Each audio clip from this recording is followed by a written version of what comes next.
What's going on, everybody? So, in this episode of Drive Time, I want to talk about uh, standing on and maintaining your principles without wavering when people try to get you to waver on them.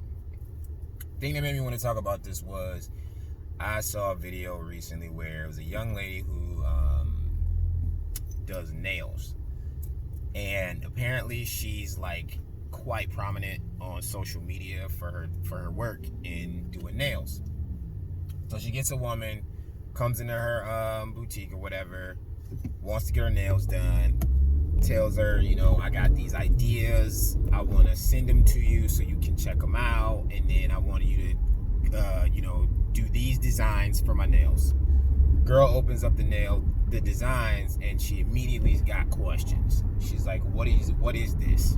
And she's like, oh, this is what I want you to put on my hand. She's like, no, I understand what you want me to do, but what are they? Now, backstory, the nail tech is openly in her social media Christian, I believe, but she's in faith of some sort, and she's public about it. And the customer person is also open in her faith as a witch. So what she was asking to have put on her hand was sigils. And if you don't know what it is, it's just like a symbol. But they hold a bit of spiritual context, and it's usually not holy. So she's saying she wants these on her hands. And the nail tech is like, I don't think so. That's a little bit outside of my comfort zone. I don't really feel comfortable with that. No, thank you. I appreciate you, but no, thank you. Girl goes to say, like, I drove 3 hours to have you do my nails. I'm not leaving without you doing my nails. Now, we'll pause right there. First of all, for those of you that are in tune with any kind of a faith or faith-based, especially on the Christian side, you know about the concept of discernment. So you know that when you have certain situations and you peep that the energy is just off, you can usually tell why. But not even on the spiritual side. You can be denied service for any reason, so you can't tell somebody just because you drove 3 hours, you not leaving. Anyway, she peeped what the story was, because there's no way somebody's going to drive 3 hours to get their nails done as a witch by the Christian girl. Everybody who's got any spiritual awareness knows what this was about.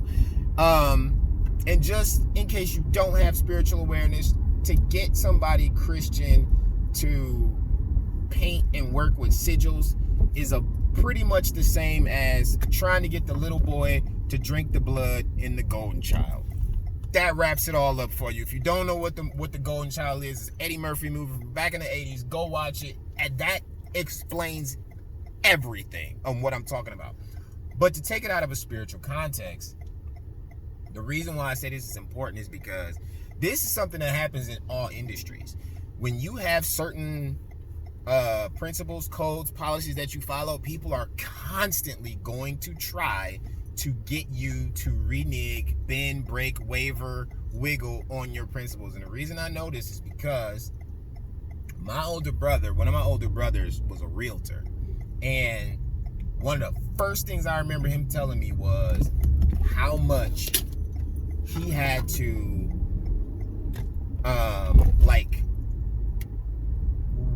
rigidly guard his time against people trying to use it and monopolize it and manipulate it to their benefit and his detriment. And I heard this from one of the people who was potentially going to be my realtor. And if you know any realtors, ask them. They are all heavily guarding of their time, because their time is money in a whole different type of math than just an hourly employee type. And I respect it because my hourly is pretty high in comparison to the average person. I'm just under $100 an hour on my standard rates of what I do. So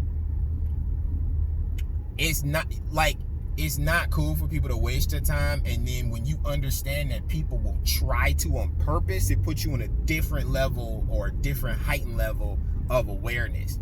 And so I say this because even outside of the money, when you start to have certain principles and codes and stuff that you follow You have to be aware and acknowledging of the fact that people are going to try to get you to bend, wiggle, waver, and like kind of like adjust it for them. And they're gonna try to do it. And the leading way that people try to get you to do it is throwing some money at it.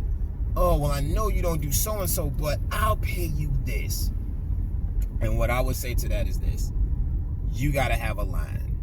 Now, if you got a line that says, I don't do X unless you pay me XYZ amount of money, okay. If you want to charge an exorbitant amount for whatever the services that you provide to like kind of bend a little bit, all right, fair enough. But at least know what a line is. This young lady knew what a line was. And the reason why is because, back to the faith side, and again, if that's not your groove, I understand. But the people who do understand knows that there's certain lines you don't cross. And this was one of them. Drawing sigils as a person who lives in the faith just opens yourself up to a whirlwind of disaster. And she understood that. And she wasn't about to put herself in that position. And that's what I'm saying to everybody else. You got to know when and where you got to draw those lines, and when and where somebody is deliberately trying to step all over your principles. If they're not doing it on purpose, that's a whole different story. But this lady clearly was. There's no way that anybody with their rational brain is going to think a witch is going to drive 3 hours to go get their nails done by the little Christian girl. Nah. So, again, and just for clarity, I mentioned a specific profession. I know realtors watch my stuff. If I'm wrong, say so in the comments. But I don't think I am. And I don't think I am for any profession. Your time in a lot of things is money. But more importantly, your principles matter. And if people are trying to step all over them, sometimes you just got to check it. You got to call it out and you got to handle it and make sure that they understand that they can't do that. That's what this girl did, and that's what I encourage other people to do. And on that, that's all I got for this one. Once again, this is Drive Time. I'm out.